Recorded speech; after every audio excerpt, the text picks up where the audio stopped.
Welcome back to VEP Wellness Tips with Gary and Larry. It's going to look like we're dressed in the same stuff over like a 7-month period. You haven't changed your underwear in a long time. No, I'm sure. no. It's keeping me upright. We were talking about stress and adrenaline and all that stuff. What is something people can do during the day, during a stressful shift, to dial it down, to cope with that, to bring it down a notch? Well, there's, I'm sure that many of our providers are involved, whether it be in yoga or meditation, the formal practice of that, which I definitely would recommend. Yeah. I think the real question is there something you can do in the moment? Let's teach them something they can do during the day that doesn't require a bunch of meditation training, or what can we do? Well, squeegee. So our boy Dyke Drummond, let's flash his book, Stop Physician Burnout. He talks about this in there. During the day, do you want to do this to me, or do you want me to do it to you? Go ahead and show it. HappyMD.com, by the way, is Dyke's website, and there's lots of good... So he talks about a squeegee. These little things when you're cleaning a window, whoop, you wipe it off. First, you scrub away all the nastiness, right? So I'm going to scrub away all the stress, and that's the inhale, right? So you take... So I think about this. I'm in the middle of a shift, and I can feel stress in my back. Getting tense, the adrenaline's high, and sometimes with too much of that, you get too you need a break, right? So you get this big, deep breath, and you describe that. For me, it's when the EMR locks up on me or does away with when the 7th prescription that I just finished doing. That's when you call it in. When you have that, your stress is you want to drop the F-bomb. And you're about to whatever, what can you do? So then you take this pause. I like to kind of close the eyes, center, big deep breath. And then like a squeegee, going down like this, wiping away you let that deep breath out, and with it, you let go of all of that stress, all of that muscular tension, all of the conflict, whatever is pumping you up, the EMR, whatever it is, and you let that out, you kind of recenter back to, okay, I'm here in this moment, how do I really want to deal with this patient, with this angry parent? How do I be the person that I want to be? How do you be the provider? You can do this at home too, right? Before that talk with the 12-year-old about whatever. Yeah, especially. And I want to make sure I want to be the dad that I want to be. Calls it the squeegee breath.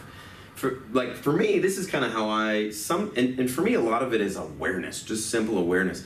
I'll be going throughout the day, and at the beginning of my shift, I'm like in a great mood. I'm incredible. The first 2 patients love me, and then somewhere at the end, 3/4 at the end, like I'm just angry, and and part of it is. Can you put a central line in 6? That's usually about 2 hours at the end of your shift, right? Yeah, they drop their pressure right as you're giving your phone back.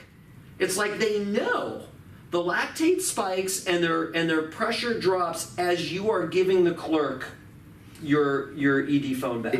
For me, it goes like this. It's like this buildup of stress, and then there'll be things like that make it go. And if I don't keep that in check by consciously chilling myself out, like with a squeegee breath, then it'll overflow, and I'll just, I'm not going to lose it. I'm never going to hit anybody. I don't yell at nurses, but I might be short with patients. I might get out of rooms quicker. I give somebody my full present attention and my best, And so for me, I've noticed doing this several times.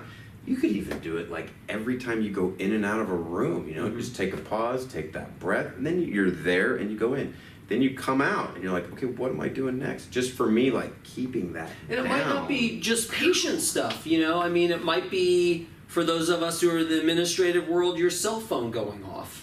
Or even just entering the EMR that you can't stand. Might be a time that you decide, I'm going to squeegee every time I get into this EMR, and the whole world doesn't need to know you're having to do it.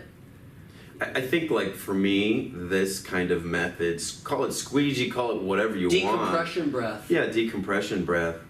That's an essential thing with this burnout stuff, from, like, not cumulatively losing it at work, or not being the best that I want to be. The physiology of it too, I think, is interesting because the way you breathe brings you into a parasympathetic state. Mm-hmm. And one of the things that we were talking about is the idea of a decompression breath. Is that idea that when you take that big deep breath, rather than just collapsing your whole chest and exhaling, which probably still is somewhat helpful, the idea of a decompression breath is that you take that big deep breath and you keep your chest out, and now you exhale while still keeping the chest out. That's kind of a nuance. So that exhale is coming from your belly, your chest diameter is still staying out there, and that has been shown. I haven't really tried that. I'll have to try that a little bit. You're saying keep it out there? Yeah, so now I'm keeping my chest out while I'm exhaling, and so the exhale now is really coming from your gut.